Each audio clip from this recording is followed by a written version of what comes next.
Genèse. Chapitre 26.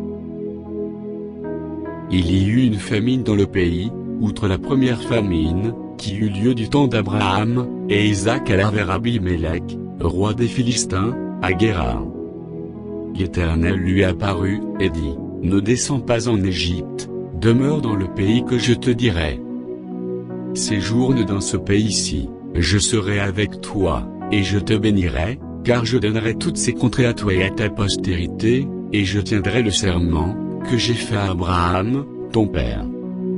Je multiplierai ta postérité, comme les étoiles du ciel, je donnerai à ta postérité toutes ces contrées, et toutes les nations de la terre seront bénies en ta postérité, parce qu'Abraham a obéi à ma voix, et qu'il a observé mes ordres, mes commandements, mes statuts et mes lois. » Et Isaac resta à Guérar.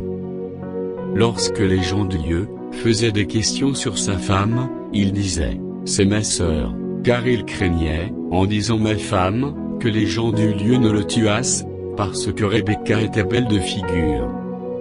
Comme son séjour se prolongeait, il arriva qu'Abimélec, roi des Philistins, regardant par la fenêtre, vit Isaac qui plaisantait avec Rebecca, sa femme.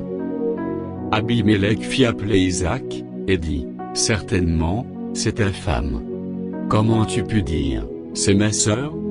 Isaac lui répondit, « J'ai parlé ainsi, de peur de mourir à cause d'elle. » Et Abimélec dit, « Qu'est-ce que tu nous as fait?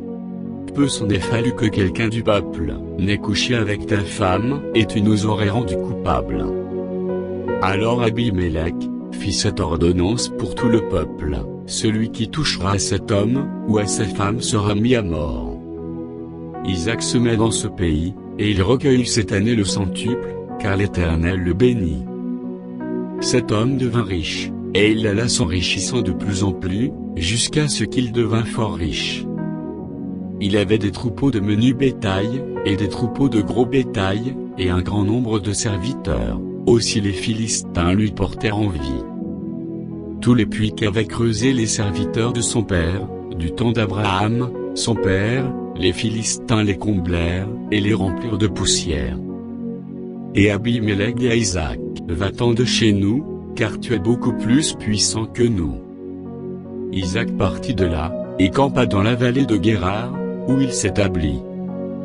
Isaac creusa de nouveau les puits d'eau, qu'on avait creusés du temps d'Abraham, son père, et qu'avaient comblés les Philistins, après la mort d'Abraham, et il leur donna les mêmes noms, que son père leur avait donnés.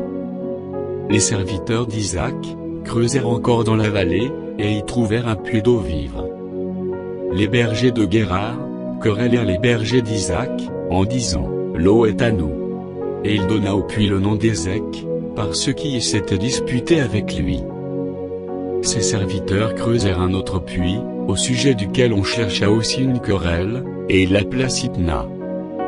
Il se transporta de là, et creusa un autre puits, pour lequel on ne chercha pas querelle, et il l'appela Rehoboth, car, dit-il, l'Éternel nous a maintenant mis au large, et nous prospérerons dans le pays. Il remonta de là à Béersheba. L'Éternel lui apparut dans la nuit, et dit, « Je suis le Dieu d'Abraham, ton père, ne crains point, car je suis avec toi, je te bénirai, et je multiplierai ta postérité, à cause d'Abraham, mon serviteur. » Il bâtit là un autel, invoqua le nom de l'Éternel, et il dressa sa tente. Et les serviteurs d'Isaac y creusèrent un puits. Abimélec vint de Guérar auprès de lui, avec Ahuzat, son ami, et Picol, chef de son armée. Isaac leur dit, « Pourquoi venez-vous vers moi, puisque vous me haïssez et que vous m'avez envoyé de chez vous ?» Ils répondirent, « Nous voyons que l'Éternel est avec toi. C'est pourquoi nous disons, qu'il y ait un serment entre nous et toi, et que nous fassions alliance avec toi. Jure que tu ne nous feras aucun mal, de même que nous ne t'avons point maltraité, que nous t'avons fait seulement du bien, et que nous t'avons laissé partir en paix. Tu es maintenant béni de l'Éternel. » Isaac leur fit un festin, et ils mangèrent et burent. Ils se levèrent de bon matin, et se lièrent l'un à l'autre par un serment. Isaac les laissa partir, et ils le quittèrent en paix. Ce même jour, des serviteurs d'Isaac vinrent lui parler du puits qu'il creusait, et lui dirent, nous avons trouvé de l'eau. Et il l'appela Sheba.